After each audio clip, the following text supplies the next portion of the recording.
করোনার দ্বিতীয় ঢেউ প্রতিরোধে ব্যাপক প্রস্তুতি, মাস্ক পরার নির্দেশ প্রধানমন্ত্রীর, নামছে মোবাইল কোর্ট।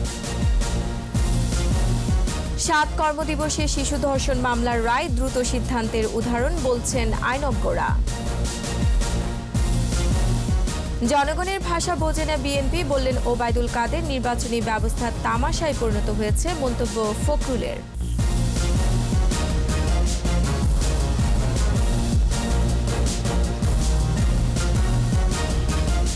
শুনছিলেন ফার্স্ট সিকিউরিটি ইসলামী ব্যাংক লিমিটেড সংবাদ শিরোনাম। আমন্ত্রণ জানাচ্ছি রাতের 21 সংবাদে, সাথে আছে আমি রোমানা আমিন। দর্শক, 21 টেলিভিশনের সংবাদ একই সাথে সরাসরি দেখতে পাবেন আমাদের ফেসবুক পেজ www.facebook.com/2124 অনলাইনে। এছাড়া সংবাদ আরও থাকছে। করোনার মধ্যেই যুক্তরাষ্ট্রে চলছে নির্বাচনী প্রচার, স্বাস্থ্যবিধি মানছেন না ট্রাম্প, জরিপে বাইডেন এগিয়ে।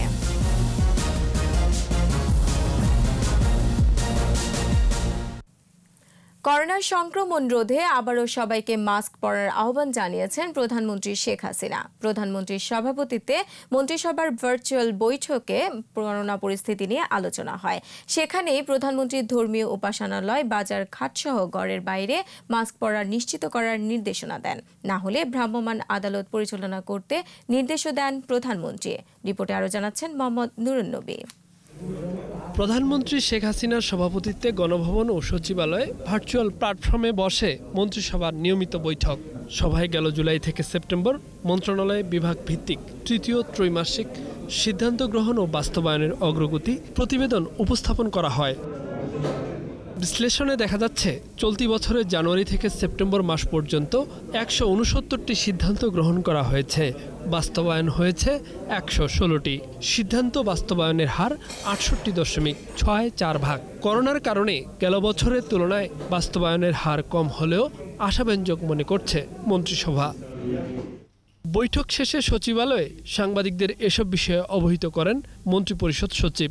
আর এই সময়ের মধ্যে 37টি আইন জারি করা হয়েছে, প্রক্রিয়াধীন আছে 33টি, নীতিমালা, কর্মকৌশল, কর্মপরিকল্পনা অনুমোদন করা হয়েছে 17টি। সিদ্ধান্ত বাস্তবায়ন অগ্রগতি হার পূর্ববর্তী বছরের তুলনায় কিছুটা স্লো হয়েছে। বৈঠকে বৈশ্বিক মহামারী করোনা পরিস্থিতি নিয়ে আলাপ হয়। ইউরোপ ও আমেরিকায় আবারও করোনা ভাইরাসের প্রাদুর্ভাব ব্যাপকভাবে দেখা যাচ্ছে, কিন্তু দেশে এখন মাস্ক পরায় ঢিলেঢালা ভাব ও নমনীয়তা মানুষের মাঝে। এসব বিবেচনায় সবাইকে মাস্ক পরা নিশ্চিত করতে বিশেষভাবে নজর দেওয়ার আহ্বান জানিয়েছেন প্রধানমন্ত্রী। কারণ বাকি কি হবে না হবে এটা তো কনসালটেন্ট বিষয়। সুতরাং মাস্ক যদি আমরা সবাই ইউজ করি তাইলে অটোমেটিক আমাদের ইনফেক্টেড হওয়ার সম্ভাবনা অনেক কমে আসে। মাননীয় প্রধানমন্ত্রী এবং মন্ত্রিসভা এটা দৃঢ় ইচ্ছা প্রকাশ এবং আশা প্রকাশ করছেন যে সবাই সচেতন হয়ে অন্তত মাস্ক ব্যবহারে আরেকটু বেশি মনোযোগী হবেন, তাহলে অটোমেটিক্যালি আমরা এটা থেকে আপনার একটু রিলিফ পাবো। মাস্ক পরার নির্দেশনার ব্যত্যয় হলে প্রয়োজনে ভ্রাম্যমাণ আদালত পরিচালনার নির্দেশ প্রধানমন্ত্রীর। পাবলিক প্লেসে কোনোভাবে মাস্ক ইউজ, মসজিদে বা অন্য গ্যাদারিংয়ে বা বিভিন্ন যে সামনে দুর্গাপূজা আসবে, যেসব অনুষ্ঠানগুলো হবে, কোনো অবস্থাতেই কেউ যেন মাস্ক ছাড়া না আসে। আইন প্রয়োগ করতে গেলে আইনও প্রয়োগ করবে। এছাড়া এয়ার সার্ভিস বিষয়ে বাংলাদেশ ও অস্ট্রিয়া সরকারের মধ্যে স্বাক্ষর হতে যাওয়া একটি চুক্তির খসড়ার অনুমোদন দিয়েছে মন্ত্রিসভা। মোহাম্মদ নুরুন্নবী, 21 টেলিভিশন, ঢাকা। এদিকে 24 ঘন্টায় কোভিড-19 দেশে আরও 21 জনের মৃত্যু হয়েছে। এ নিয়ে মোট মৃত্যু 5,681। স্বাস্থ্য অধিদপ্তরের সংবাদ বিজ্ঞপ্তি বলছে, 226তম দিনে 110 ল্যাবে 15,146টি নমুনা পরীক্ষায় শনাক্ত হয়েছে 1,637 জন। মোট শনাক্ত 3,90,206। নতুন 1,627 জন সহ সুস্থ হয়েছে 3,05,599। সবচেয়ে বেশি মৃত্যু ঢাকা বিভাগে 2,908। এরপরের অবস্থান চট্টগ্রাম বিভাগে, মারা গেছেন 1,138 জন। বাগেরহাটের মংলায় 7 কর্মদিবসে শিশু ধর্ষণ মামলার রায় দিয়েছে আদালত। রায়ে আব্দুল মান্নান সর্দার নামে অভিযুক্তকে যাবজ্জীবন কারাদণ্ড দেওয়া হয়েছে। এদিকে জয়পুরহাটে 4 শিশু শিক্ষার্থীকে যৌন নিপীড়নের অভিযোগে মাদ্রাসার এক শিক্ষককে গ্রেফতার করেছে পুলিশ। প্রতিনিধিদের সহায়তায় জসিম জুয়েলের রিপোর্ট। ৩ অক্টোবর বিকেলে বিস্কুট খাওয়ার প্রলোভন দিয়ে নিজের ঘরে নিয়ে শিশুটিকে ধর্ষণ করে একই এলাকার আব্দুল মান্নান সর্দার। পরে মেয়েটি তার মামাকে জানালে মোংলা থানায় মামলা দায়ের করে শিশুটির মামা। ওই দিনই আব্দুল মান্নানকে গ্রেপ্তার করে পুলিশ। সোমবার বাগেরহাটের নারী ও শিশু নির্যাতন দমন ট্রাইব্যুনালের বিচারক জেলা ও দায়রা জজ মোহাম্মদ নুরুল আলম ৭ কর্মদিবসে মামলার রায় দেন।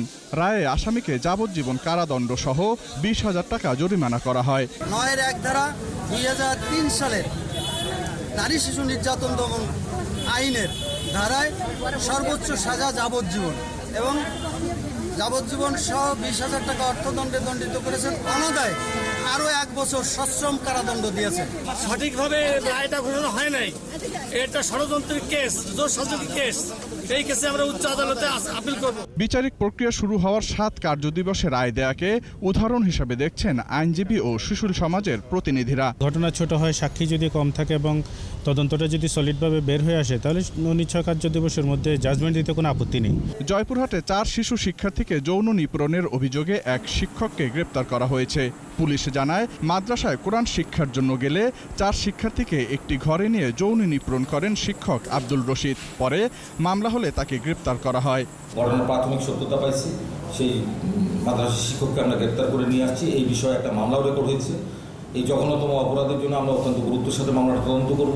Desk report, ২১ television. জনগণের মনের ও চোখের ভাষা বুঝতে না পারায় বিএনপির ব্যর্থতা বলে মন্তব্য করেছেন আওয়ামী লীগের সাধারণ সম্পাদক ওবায়দুল কাদের। সরকারি বাসভবন থেকে এক ব্রিফিংয়ে তিনি বলেন, জনরায়ের বিরুদ্ধে বিএনপির যেসব কর্মসূচি জনগণের স্বস্তি নষ্ট করছে তা প্রতিহত করা হবে। সময় এলেই নির্বাচন হবে, দেশের মানুষ তখন পরবর্তী সরকার কে হবে তা ঠিক করে নেবে।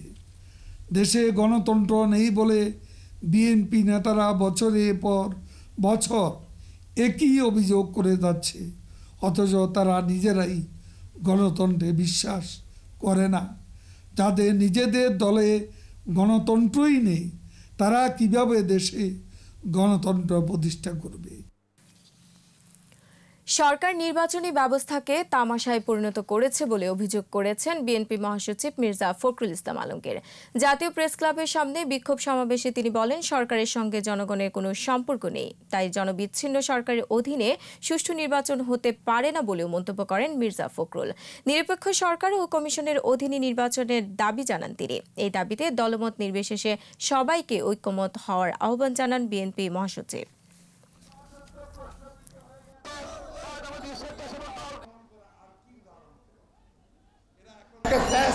সরকার যাদের জনগণের সঙ্গে কোনো সম্পর্ক নাই, জনবিচ্ছিন্ন, তাদের অধীনে কখনোই সুষ্ঠু নির্বাচন হতে পারে না।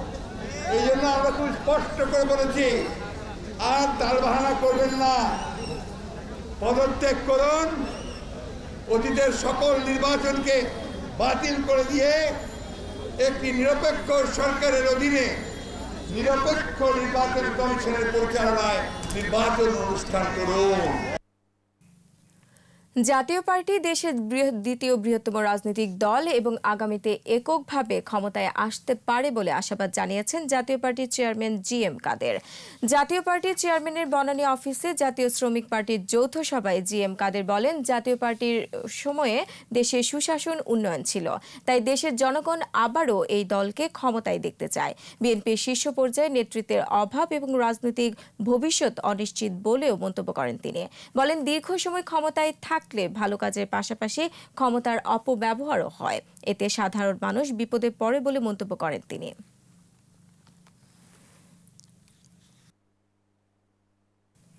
সংবাদের পর্যায়ে একটা বিরতি নিচ্ছে। স্বাস্থ্যবিধি মেনে চলুন, সুস্থ থাকুন। যখন ফিরছি তখন অন্যান্য খবরের সঙ্গে আরো থাকবে।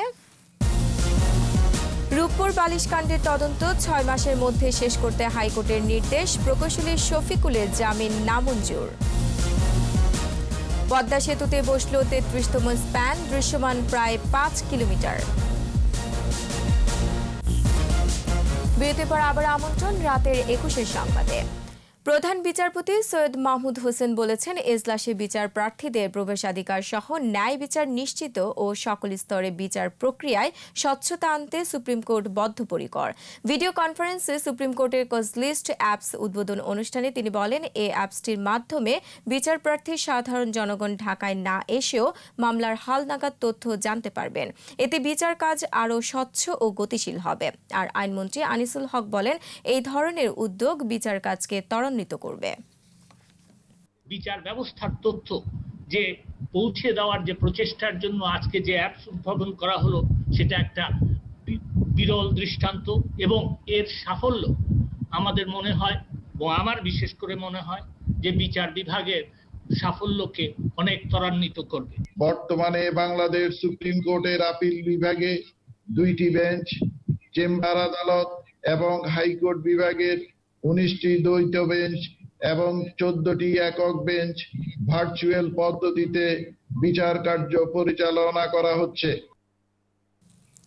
6 মাসের মধ্যে রূপপুর বালিশ কাণ্ডের তদন্ত শেষ করতে দুর্নীতি দমন কমিশনকে নির্দেশ দিয়েছে হাইকোর্ট। এই মামলার অন্যতম আসামি উপসহকারী প্রকৌশলী শফিকুল ইসলামের জামিন আবেদন নামঞ্জুর করে তদন্ত শেষ করার নির্দেশ দেওয়া হয়। বিচারপতি নজরুল ইসলাম তালুকদার ও বিচারপতি আহমেদ সোহেলের বেঞ্চ এই নির্দেশ দেন। বিস্তারিত শাকের আরজু রিপোর্টে।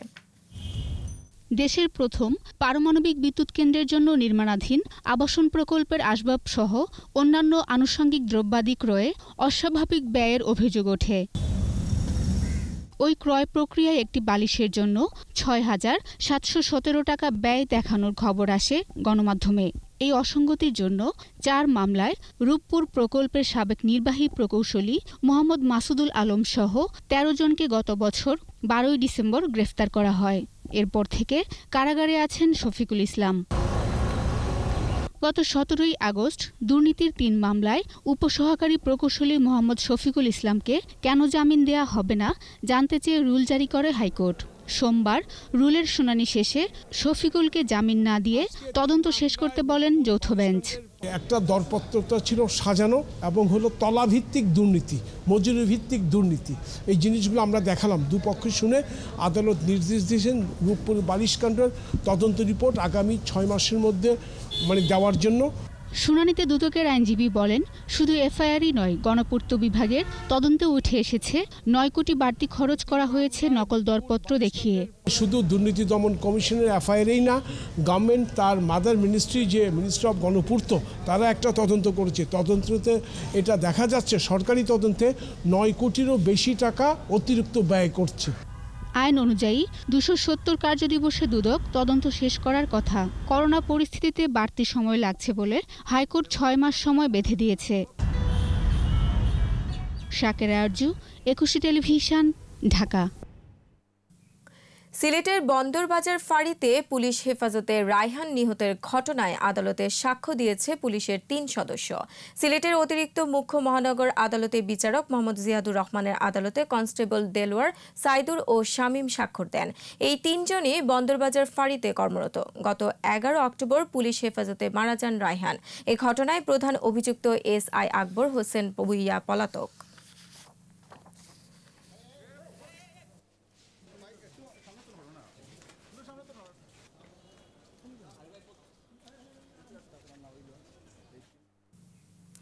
বসানো হলো পদ্মা সেতুর 33তম স্প্যান। এখন দৃশ্যমান সেতুর 4,950 মিটার। সেতুর মাওয়া প্রান্তে 3 ও 4 নম্বর পিলারের উপর স্প্যানটি বসানো হয়। এর আগে 3,600 টন ধারণ ক্ষমতার ভাসমান ক্রেন কনস্ট্রাকশন ইয়ার্ডে আনা হয়। পরে 150 মিটার দৈর্ঘ্যের 3,140 টন ওজনের স্প্যানটি বসানো হয়। 2014 সালের ডিসেম্বরে পদ্মা সেতুর নির্মাণ কাজ শুরু হয়। 6.15 কিলোমিটার দীর্ঘ এ বহুমুখী সেতুর মূল আকৃতি হবে দোতলা। কনক্রিট ও স্টিল দিয়ে নির্মিত হচ্ছে পদ্মা সেতুর কাঠামো।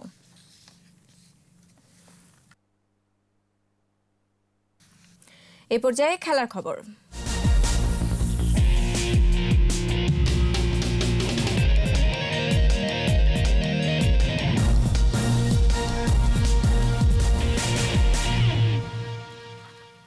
দীর্ঘমেয়াদী দীর্ঘমেয়াদী পরিকল্পনা ছাড়া ফুটবলের উন্নয়ন সম্ভব নয় বলে মনে করছেন বাংলাদেশ ফুটবল ফেডারেশনের সিনিয়র সহসভাপতি আব্দুস সালাম মুর্শিদি। দেশের ফুটবলকে বিশ্বমানে পৌঁছাতে নতুন কমিটি কাজ করছে বলেও জানান তিনি। এদিকে উন্নয়ন কমিটির দায়িত্ব পাওয়া নতুন সহসভাপতি আতাউর রহমান মানিকের মতে সবার ঐকান্তিক প্রচেষ্টায় দর্শক আবার মাঠে ফিরবে। বিস্তারিত সৌরভ ইমামের রিপোর্টে।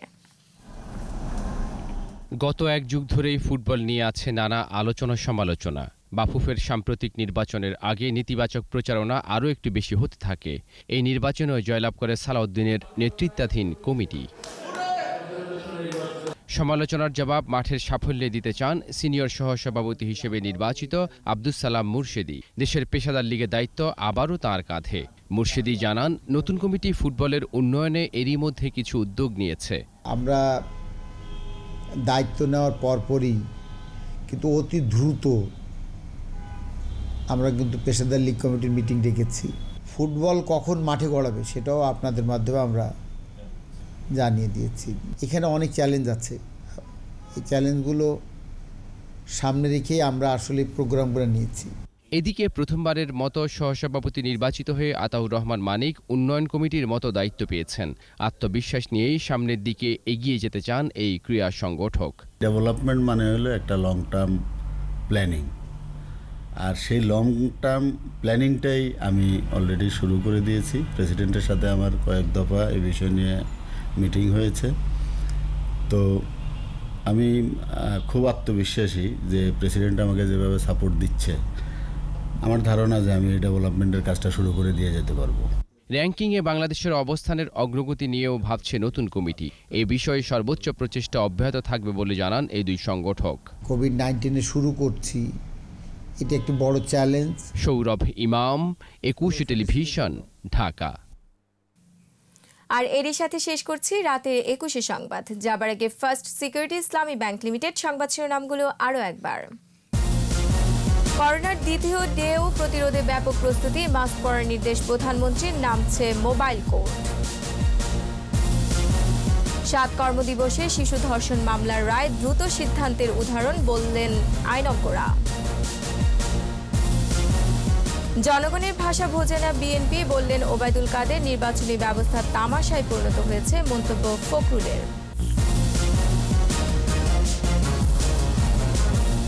দর্শক, সর্বশেষ খবর জানতে ডায়াল করুন 2021 নম্বর আর ভিজিট করুন 21tv.com এই ওয়েবসাইটে। এছাড়া ফেসবুকে লগ ইন করতে পারেন facebook.com/2124 অনলাইনে।